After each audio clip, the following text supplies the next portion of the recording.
Now, I've said this before, and that is Doom Patrol is my all-time favorite show, up there with The Boys and Wednesday, so getting to review it is an absolute pleasure.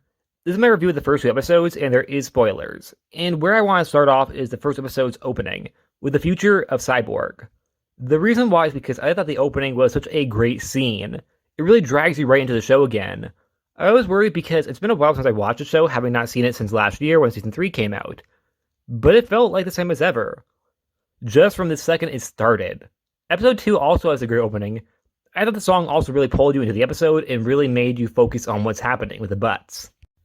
I thought it was also great to have Dr. Harrison narrate the opening to episode 1 during the fight between Doom Patrol and Codpiece. Speaking of Codpiece, who's also recently on the Harley Quinn show, so he's been getting a lot of attention lately.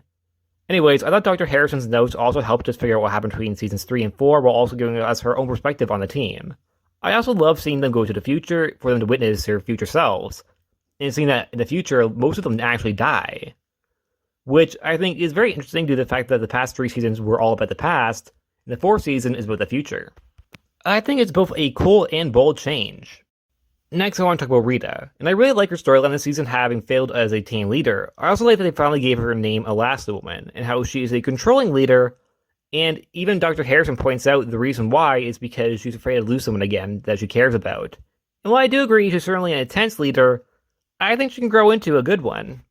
She's not there, of course, she's not even the leader at the moment, but I'm betting by the series' end she'll finally grow into a more competent leader. I also like how she called out her ghost self for pretending to be in the loop, and I like that she remembered back to her own past about how she did this once herself. Well, it is herself, but the future. I'm also happy to see that they're using her abilities more or less. I would say that it's probably more because they're using them, but having her off camera while she uses them. It's very clear that that is probably a cheaper way to do it. For example, to have her arm stretch across screen when she herself is not in frame. Probably because it's cheaper not to show her, because you would have to show her arm coming across her body. So I get that it's a cheaper way, so that's why I say more or less. She's using her powers more because she's using them more, but they're being done in a cheaper fashion. Personally, I'm okay with that because I'm not watching the show for the whole CGI fights. I'm watching the show for the characters themselves. So I'm perfectly fine with that, but I can see some people thinking it's a bit cheap for her to be off-frame when she uses her abilities. Of course, that can change as the season goes on, though. Next, I want to talk about Madame Rouge. Rita and Rouge's relationship of disliking one another I thought was a very good thing to keep around, because I'm on Rita's side, but I do think Rouge has shown that she's changed, or at least trying to change. But I do like that we see a perspective on it and how she's accepting the hate she gets, because she's also on Rita's side about the whole thing. But is still clearly annoyed of it. And I think it was mature of her to offer to leave at first rather than to keep pushing. But after the zombie apocalypse in the future, she of course decided to stay and thinking it was the best choice. Which I agree, it was the best choice. And I understand that Rita is of course upset about that.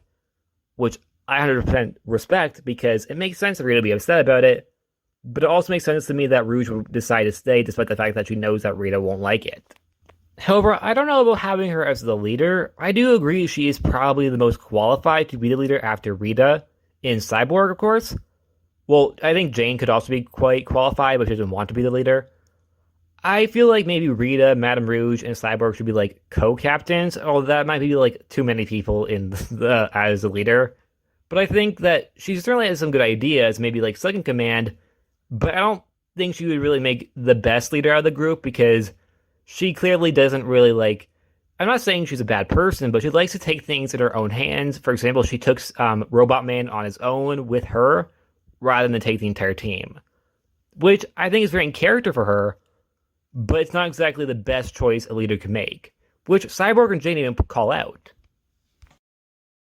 And speaking of Cyborg, that's who I'm going to talk about next. I love seeing him try his best at being a hero with no powers, and I thought it was really sad how all the guys were kind of not necessarily picking on him because they were worried about his well-being because he doesn't have powers anymore, but were worried for him, but weren't exactly showing it in the best way, which is in character for them, and I'm not saying they're bad for doing it because of course they're going to be worried for him, but I like that it made Victor feel self-conscious about it.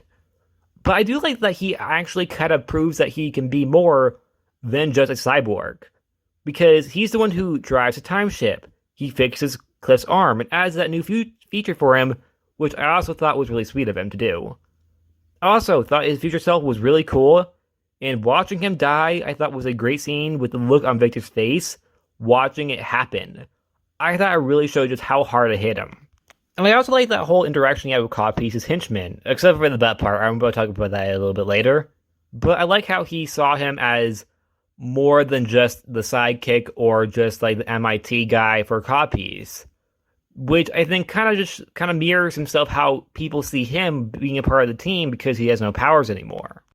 Next was Cliff. I thought Cliff was a very sweet character in these first 2 episodes, how he wanted to hold his grandson and he wanted his grandson to be the first thing he ever felt. I also think he didn't really do too much in the first 2 episodes, as he was really like Madame Rouge's sidekick in the second one. But what we did get to see, I thought, was very, very touching with how he wanted to make sure that his daughter and grandson were safe in the future. I think his storyline in this season just seems to have gotten started with him learning he never gets to hold his grandson. Also, the fact that the very first thing he ever actually got to touch was Darren when he killed him so violently, which I thought was a great moment to have, showing him that he kind of missed out on something, which was, in my opinion, very sad. Personally, I think Cliff is a great character, even if he didn't really get to do much in the first 2 episodes. Regardless, I think his storyline is just getting started, so that's probably why. Next was Crazy Jane. I thought her reasoning for not looking for Kay made perfect sense, and said she wanted to wait for her while she got a moment to relax, and I think she's definitely earned it after everything, and I'm really interested in her new mystery going on in the underground with Dr. Harrison and Kay. And I also loved her Crisis on Infinite Earths reference she made. And I really like seeing her and Cyborg interact and how they kind of relate on a level. And also, even though they didn't mention it, I do like that Jane herself doesn't actually have any powers, while the rest of her personalities do. Well, most of them do. Some of them don't, like Kay. And then Larry. I think seeing him caring for the spirit along with his own personal issues with seeing his own future, I thought was also great. And I also liked what happened with Kay, with how he's too terrified to even tell Larry. I'm also really intrigued by that because I really want to know, what did Kay see? Why is he not telling or not sharing with Larry? Because I don't think he can technically tell him. I think he shows him. But I also am a little bit nervous because I don't want it to be Larry's fault. I really hope it's not Larry's fault. Maybe it isn't, but I feel like they're implying it might be. Space Case, we've yet to actually see her, but we do know she's eventually coming this season, and I'm inclined to believe that she's somehow involved in this whole Immortus project, which we all know will probably lead up to General Immortus, but it was only revealed at the end of episode 1, and we've yet to learn really much of it, but it does seem highly promising, and I am really excited to see General Immortus and Space Case. Space Case, of which we've actually already seen photos of, and I think she looks amazing right out of the comics. We've also yet to see Dorothy Spinner, The Fog, and Ronnie, but we do know they will return eventually throughout the season. I hope they will have bigger roles than they did last season, because I was disappointed that Ronnie and Dorothy had very small roles, considering the fact that they had pretty big ones in season 2. Well, I just really want to see Fog and Jane talk again, because I really, really like their dynamic. And the final thing I want to talk about is the lewd jokes. But I get the concept of them, and I do like them for the most part. But I feel like some of the lines should just be dialed back a little bit, because when it comes down to lewd jokes, I'm perfectly fine with them. But in the first 2 episodes, there's just so many. There's the butt, there's Codpiece, the guy with the gun up his butt, Butt Hunter, all the Butt Hunter's jokes. I just think they need to chill a little bit, because I'm all for a funny lewd joke. And they all are funny, I'll just say that. They're all funny, they're all really funny. But they're just, I think, a little too much. They're going way farther than I think they have to. Because I understand they want to be more adult, but they don't need to go this adult. Because they already have a very limited audience due to the fact that a lot of people don't even know this show exists, unfortunately. Despite the fact that it is an amazing show. But I think the lewd jokes kind of just limits your audience by how many there really are, and it kind of pushes some people away. So it's not a personal problem of mine, but personally, as a fan of the show, I really want the show to keep going. In order to do that, more people have to watch it. But a lot of people are getting turned away by so many of the lewd jokes. And that's it. Like always, please like, subscribe, and I'll see you guys next time. Bye.